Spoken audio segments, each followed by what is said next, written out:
आप भगवान शिव के बारे में क्या जानते हो? भगवान शिव हिंदू धर्म के महत्वपूर्ण देवता हैं, जिन्हें त्रिदेवों में से एक माना जाता है। वे संहारक और पुनर्जन्म के देवता माने जाते हैं। उनके त्रिनेत्र, डमरू, त्रिशूल और नगाम्यम की पहचान होती है। वे अक्सर ध्यान, तपस्या और अद्भुत तांडव नृत्य के लिए भी जाने जाते हैं। अगर आपको उनके बारे में और कुछ जानना हो तो मुझे बताइए। भगवान शिव इस समय कहाँ मिलेंगे? ऐसा माना जाता है कि भगवान शिव हर जगह उपस्थित है और वे अपने भक्तों के हृदय में भी बसते हैं। भौतिक रूप से उन्हें कैलाश पर्वत में निवास करते हुए माना जाता है, जो हिमालय में स्थित है।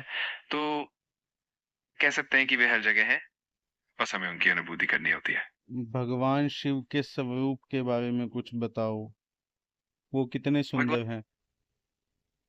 भगवान शिव का स्वरूप बहुत ही संवेदनशील और अद्वितीय माना जाता है। उनकी जटा में गंगा का प्रवाह, तीसरा नेत्र, मस्तक पर चंद्रमा, गले में नाग और त्रिशूल और डमरू उनके प्रमुख चिन्ह है। उनका रूप शांति, तांडव और तपस्या का प्रतीक है। उनकी ये विशेषताएं उन्हें एक अत्यंत प्रभावशाली और आकर्षक देवता बनाती है। क्या तुम भगवान शिव की आवाज निकाल सकते हो? मैं भगवान शिव की आवाज की नकल तो नहीं कर सकता, लेकिन मैं उनकी महिमा और उनसे जुड़ी बातें जरूर शेयर कर सकता हूँ। अगर आपको उनके बारे में और कुछ जानना हो तो मैं खुशी से मदद। भगवान शिव के कितने बच्चे हैं? भगवान शिव के दो प्रमुख पुत्र माने जाते हैं, गणेश और कार्तिकेय। गणेश जी को विघ्नहर्ता कहा जाता है और कार्तिकेय को युद्ध के देवता माना जाता है। इसके अलावा उनकी पत्नी पार्वती से भी उनके दो पुत्र माने जाते हैं, जिनमें कार्तिकेय और गणेश शामिल है। भगवान शिव के गले में जो नाग है उसका नाम क्या है? भगवान शिव के गले में जो नाग होता है उसका नाम कालिया या वासुकी माना जाता है। वासुकी नाग बहुत ही प्रसिद्ध और शक्तिशाली माने जाते हैं और उनकी उपस्थिति शिव जी के साथ उनकी शक्ति और संरक्षण का प्रतीक होती है। भगवान शिव को धरती पर आए कितने साल हो गए?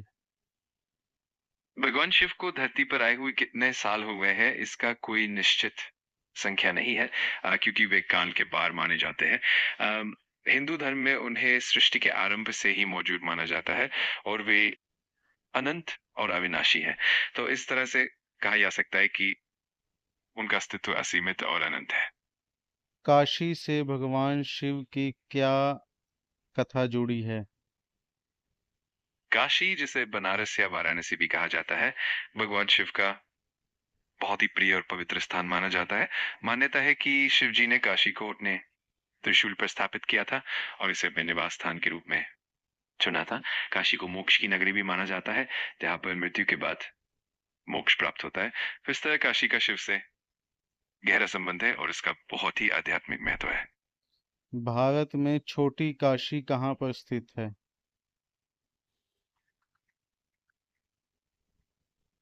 भारत में कई स्थान हैं जिन्हें छोटी काशी कहा जाता है।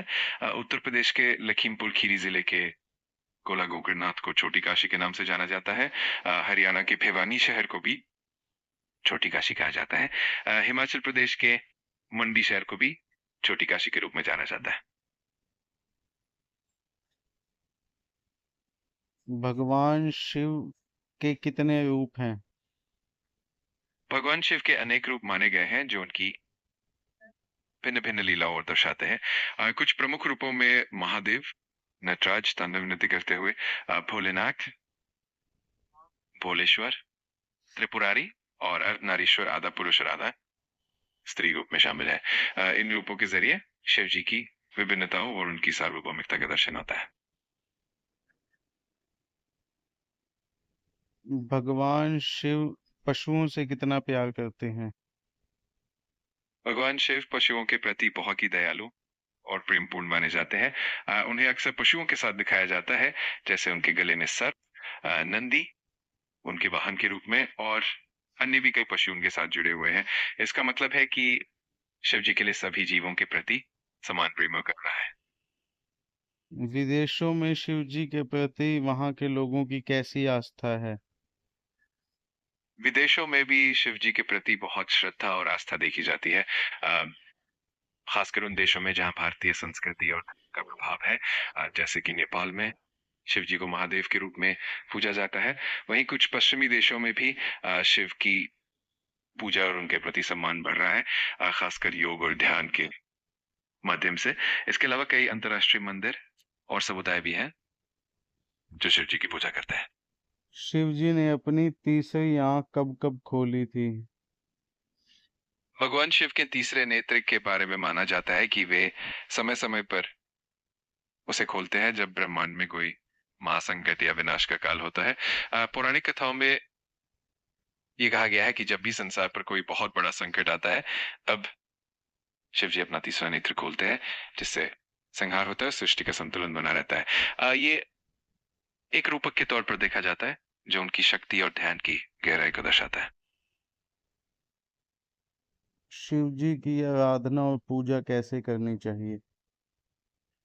शिव जी की आराधना और पूजा बड़े ही सरल और श्रद्धापूर्वक की जा सकती है।